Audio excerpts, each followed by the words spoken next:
दोस्तों, स्वागत है आपका हमारे यूट्यूब चैनल ओम हरिओम डिजिटल में।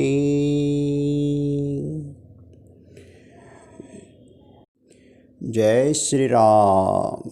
दोस्तों, आज हम लाए हैं आपके लिए करवा चौथ व्रत कथा।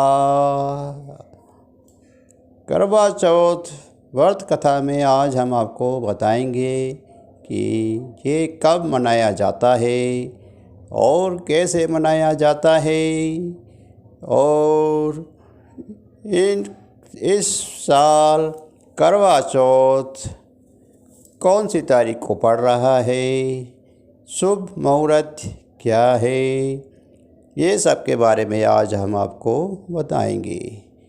कृपया ध्यान से सुनिएगा। दोस्तों, कार्तिक कृष्ण पक्ष में नवरात्रि और शरद पूर्णिमा के बाद आने वाले में व्रत में करवा चौथ और अहि अष्टमी का व्रत प्रमुख है। करवा चौथ के व्रत महिलाओं के लिए बहुत खास होता है। इस दिन महिलाएं अपने पति लंबी आयु के लिए पूरे दिन निर्जला व्रत रखती हैं। इस दिन पौराणिक रीति रिवाज के साथ उपवास किया जाता है। कहीं कहीं इस दिन सुबह सूर्योदय से पहले सरगी खाने की भी परंपरा है। सरगी सुबह सवेरे खा ली जाती है। इसके बाद व्रत की कथा पढ़ी जाती है और शाम को चंद्रमा को अर्घ्य देकर व्रत खोला जाता है। दोस्तों, इस व्रत को रखने की परंपरा सदियों से चली आ रही है। तो जानते हैं कि सबसे पहले ये व्रत किसने रखा, जिससे शुरू हुई करवा चौथ पर व्रत रखने की परंपरा, और इस दिन चंद्रमा की पूजा क्यों की जाती है। पौराणिक कथा के अनुसार करवा चौथ का व्रत सबसे पहले ये व्रत स्वयं माता पार्वती जी ने भगवान शिव के लिए रखा था। इसीलिए सुहागिनी अपने पतियों की लंबी उम्र और सुख में दाम्पत्य जीवन की कामना के लिए इस व्रत को करती हैं। इसलिए इस दिन माता पार्वती और भगवान शिव की पूजा करने का भी प्रावधान है। इसके संबंध में एक कथा और मिलती है जो इस प्रकार है।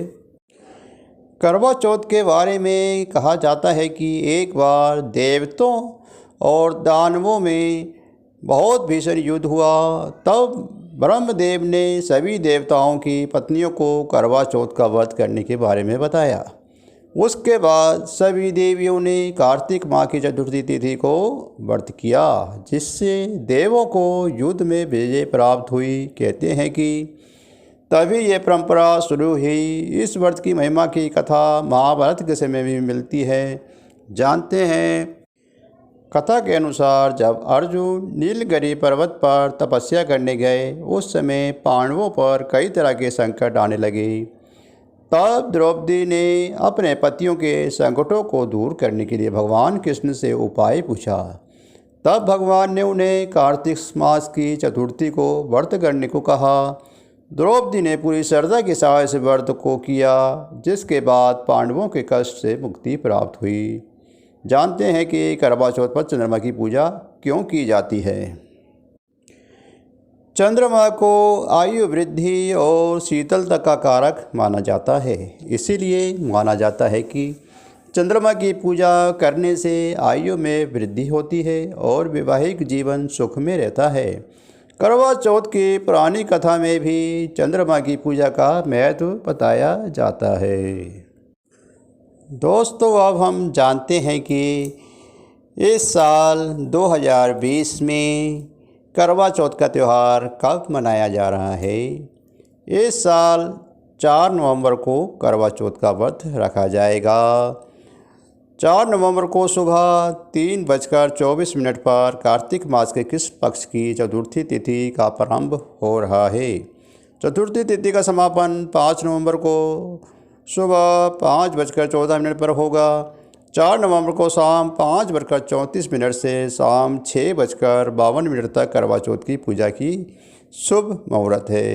इसी के दौरान आप पूजा कर लें। 4 तारीख को व्रत रखने के लिए कुल 13 घंटे 37 मिनट का समय है। सुबह 6:35 से रात 8:12 तक करवा चौथ का व्रत रखना होगा। करवा चौथ के दिन चंद्रोदय का समय है। चंद्रमा इस पूजा और व्रत के केंद्र में हैं। जाहिर है कि उनका महत्व भी बहुत ज़्यादा है। व्रत रखने वाली महिलाएं चंद्रमा को जल चढ़ाने के बाद ही जीवन साथी के साथ हाथ से जल ग्रहण करती हैं। 4 नवंबर को चंद्र उदय का समय शाम 8:12 पर है। करवा चौथ पूजन की विधि क्या है, ये आज हम बताते हैं आपको। ये व्रत सूर्योदय से पहले और चंद्रोदय का तक रखा जाता है। चंद्र दर्शन के बाद ही व्रत खोला जाता है। चंद्रोदय से पूर्व संपूर्ण शिव परिवार, शिव जी, माँ पार्वती, नंदी जी, गणेश जी और कार्तिक जी का पूजा की जाती है।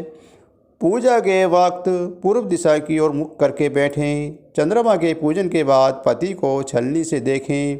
इसके बाद पति पानी पिलाकर पत्नी के व्रत को तोड़ती है। दोस्तों, इस दिन सुहागिन स्त्रियों का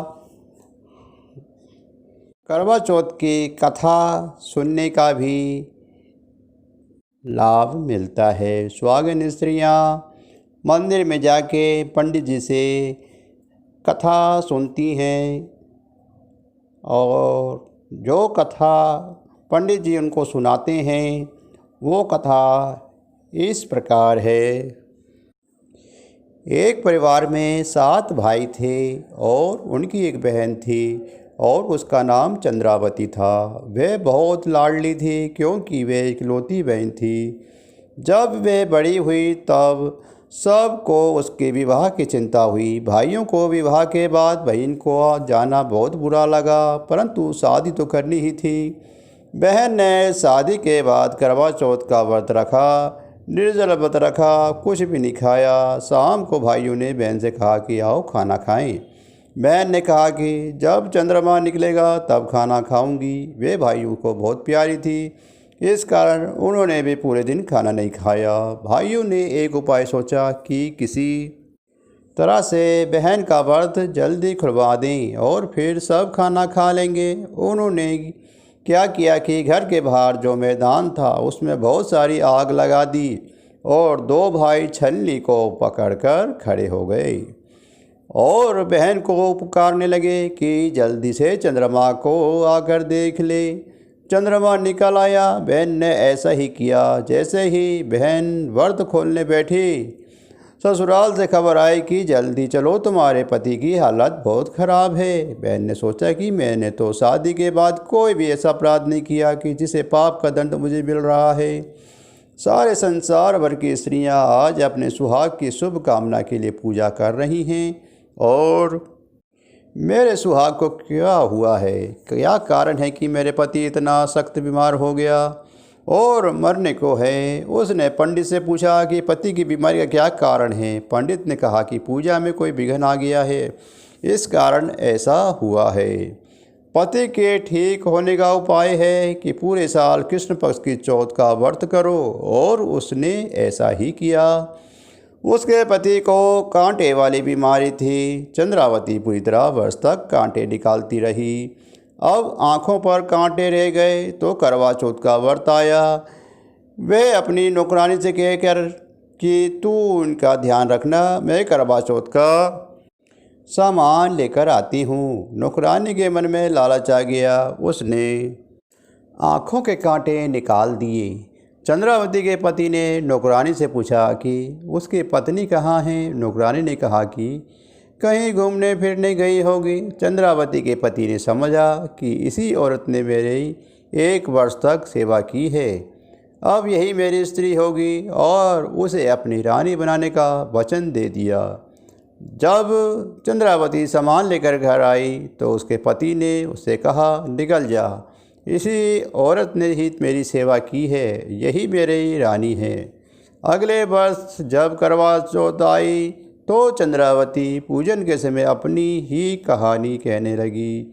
इस प्रकार एक बहन थी, उसके भाई उसको बहुत प्यारे थे। उन्होंने करवा चौथ के दिन कच्चे चंद्रमा को अर्घ्य दिया और तभी से उसके पति को कांटे की बीमारी हो गई। कहानी कहते कहते स्त्री की आंखों में अविरल आंसू गिरने रहे। रोते भी उसकी कहानी जारी रखी और पति के बुरे व्यवहार के बावजूद उसके दीर्घ जीवन और स्वास्थ्य की कामना की। इस प्रकार से उसकी कहानी पति ने सुन ली तो उसने सोचा, यही मेरी असली स्त्री है। दूसरी औरत तो नौकरानी थी और इसके बाद उसने नौकरानी को निकाल दिया और चंद्रावती को एक बार फिर अपना लिया। इस प्रकार से चंद्रावती के सुहाग की रक्षा हुई। 7 भाइयों की बहन से प्रसन्नचित होकर कहा कि जैसे करवा चौथ व्रत में से मेरे सुहाग की रक्षा हुई है गौरी माता, वैसे ही औरों का भी सुहाग बना रहे। दोस्तों, इसी के साथ हमारी ये करवा चौथ व्रत की कथा मुहूर्त अब समाप्त होता है। आपको ये जानकारी कैसी लगी? कृपया हमारे चैनल को सब्सक्राइब कीजिए, शेयर कीजिए। जय श्री राम।